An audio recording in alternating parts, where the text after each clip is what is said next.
Hi, in this video I will show you how I installed the Lasfit auxiliary panel switch for Jeep Wrangler JL. I'm gonna show you all pictures I've taken to achieve this installation.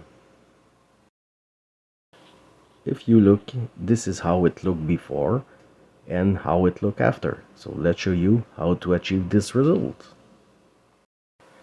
So you need to locate this empty space near the battery on the passenger side inside the hood. You see my big cable there. This is because I have a winch and my cable runs there, so I would need to remove them. So first of all, you need to assemble the box on the mounting tray that is provided, and then you install it at that place with the 2 bolt that is included. So it's going to be a nice fit OEM look, like if it was from the factory.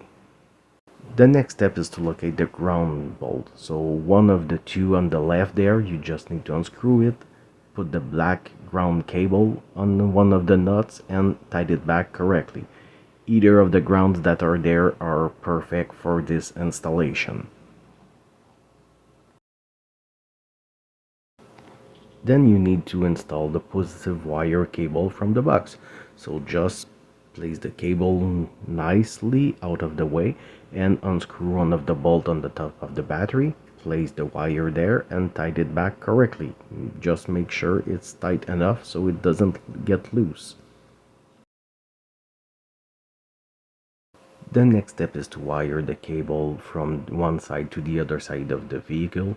So the best way they describe is to unscrew the bolts and pass the wire. What I just did is pass it just underneath and put some tie wraps after all the installation to keep it nice, and makes the installation much easier than removing all the bolts and pry the metal to make it go through.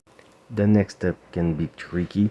Just near the driver's side, near the firewall entry, you will see a black kind of circle. You need to twist it with the tabs to be able to remove it. My tabs broke down, so I need to use a big prier to break apart the part. Then I was able to put the grommet, gray grommet they provided, but just be sure to punch a hole inside it before you place it there. And it can be a quite tricky part. Be sure to have good lights to see what you're doing. Then if you follow these under the steering column inside the Jeep, and then you will be able to push the wire through the grommet you just installed. With a light you can see is just on the top left of my picture there. The next step is to remove the aux panel from the factory, or if you don't have the aux panel, at least all the plastic parts there with the buttons, the controls and everything. You can follow the instructions or see a bunch of YouTube videos of how to do this. So it's quite pretty easy, you just follow all the steps.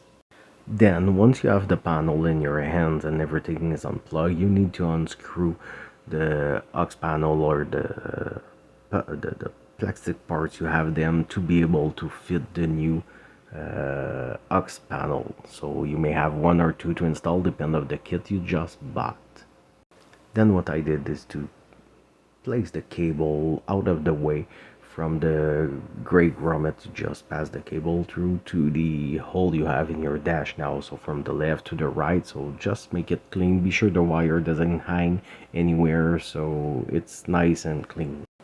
Next is to connect the cable back to the panel and RJ45CB, so I hooked it up there also to use this feature.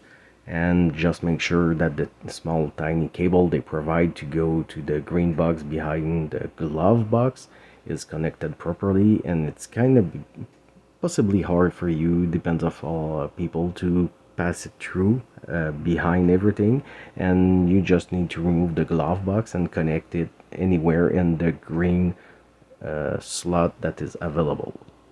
Then what I did is connected some lights to test. I used the panel in the hood. You can use the provided wire also